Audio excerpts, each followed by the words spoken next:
Magandang gabi again. Ating pagbabalik, ating panibagong update na naman guys. Diretsuhan lang ito, no? Isang balita ang gumigimbal at nagpapagulat ng karamihan nating mga kababayan ngayong oras na ito, no? At last, sa haba-habang usapan at ang kadami-daming mga pangyayari ukol dito pag-serve ng warrant of arrest kay Pastor Kibuloy, napakagandang resulta. Hindi nagkakamali at hindi nasayang yung effort, oras, panahon, paghihirap ng ating mga pulisan. Bago lang ginawa ang Senate hearing na kung saan ay nung tinanong ni Senator Bato de la Rosa itong si Police Brigadier General Torre ukol sa kanilang operasyon, talagang ipinagdiinan at naninindigan itong si Police Brigadier General Nicolas Torre na talagang babalik sila sa QOGC compound ang ipagpatuloy ang kanilang ginagawa at paghahanap kay Pastor Kibuloy dahil yun ang kanilang trabaho at pagsunod kung ano ang order para sa kanila. Good news guys, no?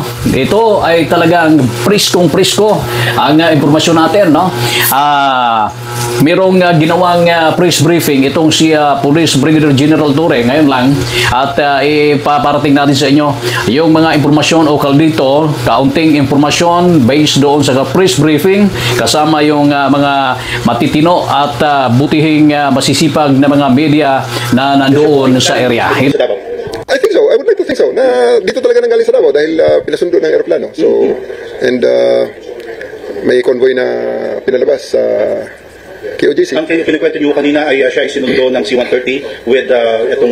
Hindi ko sigurado na sinundo ng C-130. Basta namataan natin ng C-130 na naglanding sa TOG 11 at pagkatapos ay merong utos sa atin na palabasin yung siyam na sasakyan doon sa hangar papunta sa loob ng airport. Pinaguide ng ating ABSEO, yung Aviation Security Group na unit natin, and then dinala sa aeroplano. So, sa wakas, dari na sayang yung effort at ginawa ng ating kapulisan at abangan natin, no, kung ano yung mga karagdagang impormasyon natin makukuha guys nito mga darating na mga oras, baka lalong-lalo na bukas, no, kung pagpapano na aresto itong si Pastor Kibuloy. Ito ba ay surrender o talagang napasok yung lugar na kanyang pinagtataguan o tinitirhan, no? Ito ay abangan natin. Kaya ang kumpletong detalye ukol dito mula sa PNP, no? Kung saan exact location at ito ba ay again, no, surrender o talagang nahuli nila. So RD, ano po masasabi niyo kasi all the while, habang kayo ay busy rito, nandito pa rin talaga. At tama po yung sinasabi niyo, nandito si Apollo Kibuloy. Hindi naman tayo nagduda dun. There's no doubt that he's here. Ang pagtatago nga lang. At napag-aralan natin kaya medyo humaba ang ating paghahanap. Dahil napakalaki nga ng lugar. Kaya napag-aralan din naman natin, natututo rin tayo. At saka ako'y nagpapasalamat din kay Pastor Apollo Kibuloy for the realization na ito na talaga ang tamang gawin. Kundi harapin na rin talaga ang batas. Yung saya sa mukha ni Torre guys, imagine, talagang ang lahat na responsibility na ito ay nakasalalay sa kanya mula sa pagpasok, mula sa day 1 hanggang ngayon, mga 2 linggo na ang kanilang operation. At ito ay antabayan na natin kung paano kaya nahuli, no? Ano at kung saan. Di ba? Ayun yung natin, antabayan na natin guys. Ito guys ay isang magandang indikasyon, no? Maganda rin ito, no? Para sa side ni Pastor Kibuloy.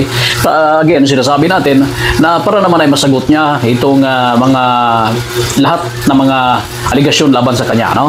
Kasi kung palagi siyang mananatili diyan sa pagtatago at ayaw niyang magpakita at humarap sa batas at ayaw niyang harapin itong mga asunto or mga reklamo laban sa kanya, talagang mananatili diyan sa isipan ng tao na talagang siya ay guilty, no? Talagang siya ay may kasalanan. Pero yung napag-alaman naman natin, no, yung punto rin niya na kasi merong hindi magandang pakiramdam na ito ay umabot na sa threat, no, banta para sa kanyang seguridad. At ang kanyang seguridad ay yung tinitingnan niya na dahilan at para magtago muna at diyan din yung paniniwala ng at yung kanyang mga kasamahan, lalong-lalo na sa mga miyembro ng KOGC.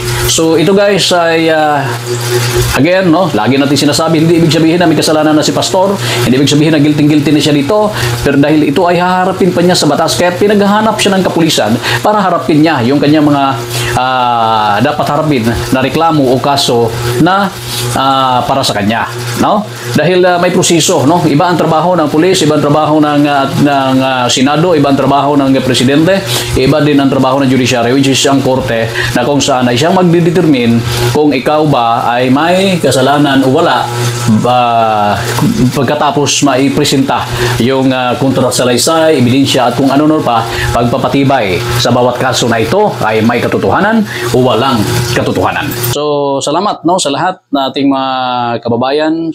Salamat sa effort ng mga kapulisan. Ito ay panahon na para bigyan ng linaw ang lahat ng mga katanungan. Wala namang naiulat na mayroong resistance sa side ng KOGC members o dito, no? Kaya abangan pa natin at update tayo sa susunod na mga oras kung ano yung mga karagdagang impormasyon natin makukuha. Maraming salamat sa inyong lahat.